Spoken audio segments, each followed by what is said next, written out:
Hello friends, welcome to my channel সুপ্রকি বাণী। এখন আমি একটা বাংলাদেশি নাটকের রিভিউ করব যার নাম হলো স্টোর রুম, যেটা কিছুদিন আগে দীপ্ত টিভি বলে একটা ইউটিউব চ্যানেলে স্ট্রিম করে গেছে এবং এটা হচ্ছে ঈদুল আজহা স্পেশাল একটা নাটক which is directed by Rubel Hasan.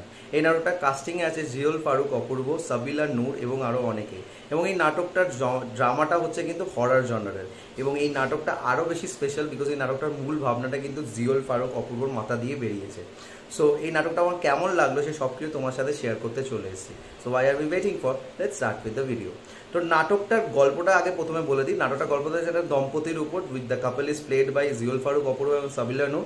তারা একটা নতুন ভাড়া বাড়িতে শিফট করে এবং সেই ভাড়া বাড়িতে শিফট করে যারা একে অপরের সাথে সহবাস করতে থাকে এবং সহবাস করতে গিয়ে নানা রকম ঘটনা ঘটে যেটা সাবিলা নূরের সাথে ঘটে এবং সাবিলা নূর সেটা দেখার পর থেকে মনে করে যে ওই বাড়িতে কিছু বাজে কিছু আছে যেটা ওকে ভীষণভাবে হন্ট করছে এবং সেটা অপূর্বকে বোঝানোর চেষ্টা করে, বাট অপূর্ব সেটা বুঝতে পারে না। তারপর নানা রকম ইনসিডেন্ট যেখান থেকে দুজন রিয়েলাইজ করে যে বাড়িটার মধ্যে কিছু প্রবলেম আছে।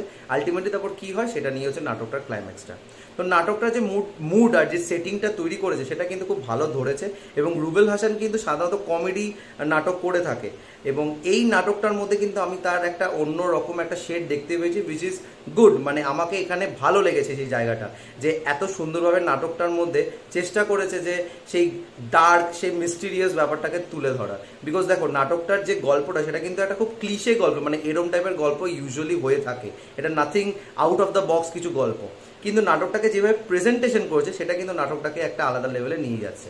নাটকটার মধ্যে কিন্তু ভয়ের সিন যে খুব আছে, তোমরা একদম মানে দাঁত ফাত কামড়াবে সেরকম ভয়ের সিন কিছু নেই। তবে হ্যাঁ, কিছু জাম্প স্কেয়ার মুভমেন্টস আছে, যেই মুভমেন্টসগুলো কিন্তু তোমাদেরকে একটু হলো শক দেবে। একটা সিনে আমি কথা বলছি যে লোডশেডিং হয়ে গেছে ঘরের মধ্যে এবং সাবিলা নূর তার হাজব্যান্ডকে খুঁজছে এবং সেই মুভমেন্টে হঠাৎ করে পেছন দিয়ে সাবিলা নূরের মুখ চুপে কেউ টেনে নেয়। সেই মুহূর্তে একটা মানে ব্যাকগ্রাউন্ড স্কোরটা যেভাবে ইউজ করে সেটা কিন্তু প্রচণ্ডভাবে শকিং হয়, মানে আমি শক খেয়েছিলাম।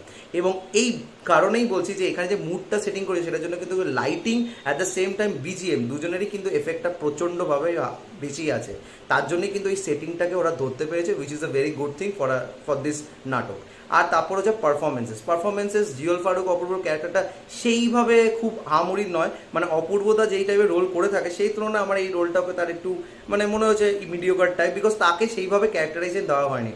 মূলটাই দেওয়া হয়েছে সাবিলা নূরকে এবং সাবিলা নূরের অদ্ভুত হরর কমেডিটাও আমি দেখেছি, সেইখানের তুলনায় কিন্তু আমার এখানে তার অ্যাক্টিংটা বেটার লেগেছে। কারণ এখানে তার এক্সপ্রেশনগুলো, যে ও ভয় পাচ্ছে এবং ভয়ের মারফতে যে এক্সপ্রেশনগুলো দেখানো হচ্ছে সেই এক্সপ্রেশনগুলো কিন্তু বেশ লোককে স্কেয়ার করবে। মানে তোমরা নিজেরাও এই এক্সপ্রেশন দেখে কিন্তু ভয় পাবে এবং তোমরাও বুঝতে পারবে যে ওই ভাড়া বাড়িটার মধ্যে কিছু একটা প্রবলেম চলছে যেটা সাবিলা নূরকে প্রচণ্ডভাবে হন্ট করছে।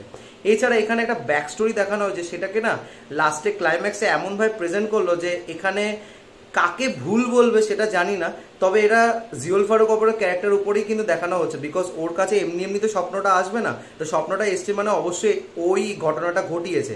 বাট যেই ওখানে ভূত ছিল সে কিন্তু চেষ্টা করছিল সাবিলা নূরকে ঘটনাটা বলার জন্য, বাট যাই হোক ঘটনাটা বলেনি। কিন্তু তাই বলে যে ও মুক্তি পেয়ে গেছে তা কিন্তু দেখায়নি, সে শুধু দেখালো সে ওই বাড়িতেই রয়ে আছে, বাট ওরা সেই বাড়িটা থেকে চলে গেছে। তো কোথাও না কোথাও এটা বলতে চেয়েছে যে ও নিজের একটা মানে যে ভূতটা ছিল সে যেহেতু ওই বাড়িটায় আগে থাকতো, সে নিজের একটা স্পেস নিতে চাইছিল এবং চাইছিল যে এই স্পেসের মধ্যে যেন কেউ ইন্টারফেয়ার না করে। যেহেতু ওরা দুজন এখানে ইন্টারফেয়ার করতে ছিল, সেখানে যে মেয়েটা ছিল তাকে যার ভূতটার পছন্দ ছিল না, সেটা তোমরা গল্পটা দেখলেই বুঝতে পেরে যাবে। তাই জন্য কিন্তু ও চাইছিল এই ভয় দেখিয়ে যদি এদেরকে এখান থেকে বের করা যায় এবং সেই মোটিভটাই ভূতটা কিন্তু করতে পেরেছে। এবং আলটিমেটলি ক্লাইম্যাক্সে এটাই হয়তো ডিরেক্টর বা জিওল ফারুক, অপূর্ব এটাই বলতে চেয়েছে, একটা ভূতেরও কিন্তু অনেক রকম নিজেদের চাহিদা থাকে। সবসময় ভূত কাউকে হার্ম করার জন্য চায় না, সে কিন্তু নিজের একটা চাহিদা আছে সেটাই মেটানো চায় এবং সেটাই কিন্তু ও মেটানোর চেষ্টা করেছে। এবং আমি এখানে কিছু স্পয়লার দিতে চাই না, বিকজ ভূতটা কে কেন ওর পেছনে হন্ট করছিল কিছু আমি বলতে চাই না, সেটা তোমরা নিজেরা দেখে বুঝতে পারবে। কিন্তু আমার এইটুকুনি বলতে পারি যে এই ধরনের ড্রামা বাংলাদেশে নাটক হিসাবে কিন্তু একটা নতুনত্ব অ্যাপ্রোচ, তো আমার কিন্তু নাটকটা ভালো লেগেছে। আর জিওল ফারুক, অপূর্ব এরম টাইপের কনসেপ্ট বার করেছে, তার জন্য আরও তাদেরকে ধন্যবাদ দেয় যে ও নিজেকে পুশব্যাক করে এরম টাইপের কিছু কনসেপ্ট আমাদের কাছে তুলে ধরছে।